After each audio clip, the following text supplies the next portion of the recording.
ये तृतीय वर्ष में आप सबका स्वागत है। आपके पैटर्न के अनुरूप आज हम प्रसिद्ध कथाकार चंद्रधर शर्मा गुलेरी की कहानी उसने कहा था का कलात्मक दृष्टि से मूल्यांकन करेंगे।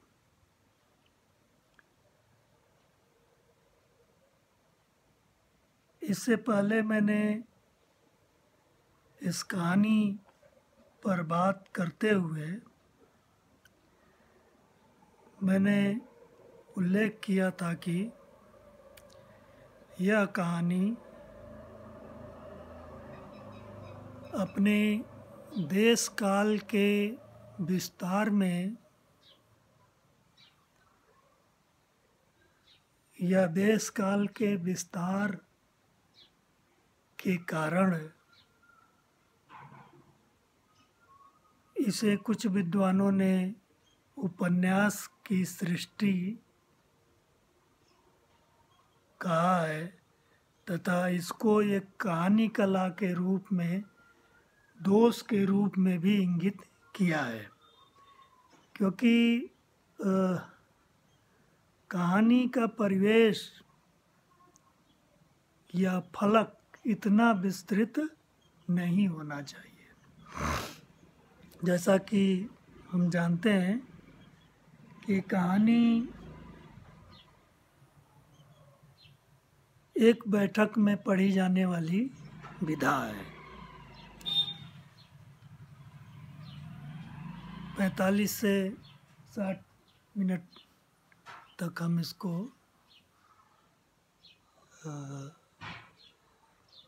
इसकी सीमा निर्धारित कर सकते हैं। वैसे लंबी कहानी विधा के आने से ये इस सीमा का भी अतिक्रमण हुआ है और कहानी उपन्यास और कहानी के बीच में स्थित हो गई है।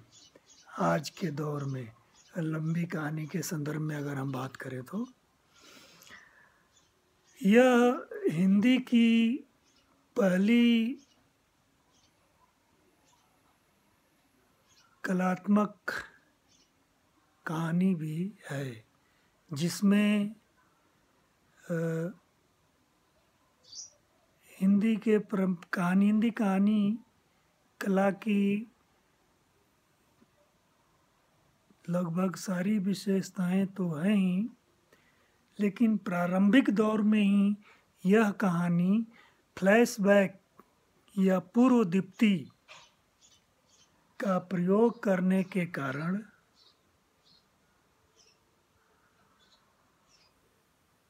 अत्यंत आधुनिक विधा का सूत्रपात करने वाली भी कहानी कही जा सकती है। कहानी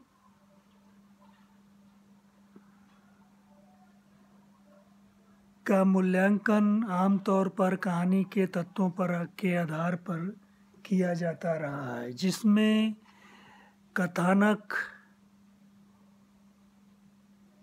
पात्र, संवाद या कथन, परिवेश, भाषा, शैली आदि का हम उल्लेख करते हैं और इन्हीं बिंदुओं पर किसी कहानी का मूल्यांकन हम करते हैं। लेकिन आधुनिक कहानी में ये सारी सीमाएं टूट गई है। कई बार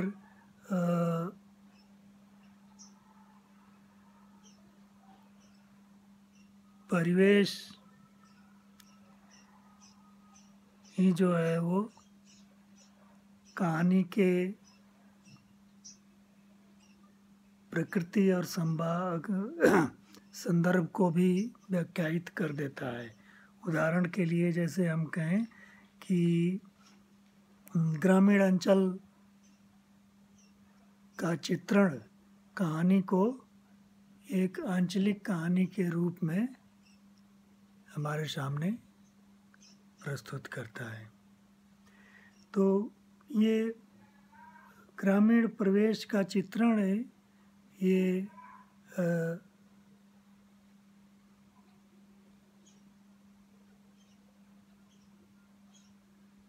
परिवेश का निर्माण करता है। उसने कहा था कहानी में अगर कथानक को ध्यान में रखें तो प्रथम विश्व युद्ध का परिवेश इसमें चित्रण हुआ है। इसमें जैसा मैंने बताया कि कहानी अपने विस्तार में एक वैश्विक परिवेश प्रस्तुत करती है विश्व युद्ध के संदर्भ में। और इस कहानी में जो परिवेश है विश्व युद्ध का, वो अत्यंत सजीव रूप में चित्रित हुआ है। सैनिकों द्वारा गोलाबारी, युद्ध का माहौल बहुत ही सजीव रूप से ये कहानी में आया है। पात्र की अगर बात करें तो जैसा मैंने बताया था पहले कि पात्रों की संख्या बहुत सीमित है। सूबेदारनी, लहना सिंह, वजीरा सिंह, हजारा सिंह, ये कुछ पात्र इसमें फौजी के रूप में आए हैं। बाकी चरित्रांकन की दृष्टि से अगर देखें तो इसमें लहना सिंह और सूबेदारनी के चरित्र का चित्रण विस्तार ले सका है। संवाद की दृष्टि से यह कहानी बहुत महत्वपूर्ण है और इसमें छोटे बड़े संवाद भी हैं। और संवाद जो है कई बार इसमें मूल कहानी में पंजाबी भाषा का प्रयोग हुआ है संवाद के लिए, जो हिंदी से इतर पंजाबी भाषा न जानने वाले, यानी पंजाबी से इतर भाषी जो हैं, अर्थात हिंदी कह लें हम इसमें, तो हिंदी के जानकार लोगों के लिए पंजाबी को समझना थोड़ा सा दुरूह है, दिक्कत वाली बात है। जिसको समझते हुए कहानीकार ने टिप्पणी के रूप में कुछ शब्दों का अनुवाद या लिप्यांतर किया है। कहानी की भाषा युद्ध परिवेश के अनुकूल और जहाँ से कहानी की शुरुआत यानी अमृतसर से होती है, तो वहाँ की जो भाषा है वो इस एक परिवेश के सृजन करने में सहायक होती है। जैसा मैंने कहा था ना कि कई बार भाषा जो है परिवेश का सृजन कर देती है कहानी में, नई कहानी में। तो कहानी के जो तत्व हैं, भाषा, शैली, कथोपकथन, परिवेश, पात्र, चरित्रांकन, तो ये सारी चीज़ें अतिक्रमण कर जाती हैं। तो भाषा जो है वो पंजाब के परिवेश को प्रस्तुत करता है। कहानी के शुरुआत में जब वो बाल्यावस्था में अपने मामा के यहाँ मिलते हैं दोनों पात्र, लहना सिंह और सूबेदारनी, तो लहना सिंह कहता है तेरी कुड़माई हो गई। सूबेदारनी जो बाल्यावस्था में है, वो कहती है हाँ हो गई, देखते नहीं काढ़ू वाला सालू। तो इसमें कुड़माई जैसे शब्द आए हैं जो हिंदी भाषी के लिए दुरूह हैं, लेकिन इसका समाधान गुलेरी जी ने लिप्यांतर करके टिप्पणी रूप में दे दिया। तो इस समस्या का भी उन्होंने हल कर दिया है, लेकिन ये एक समस्या तो है ही।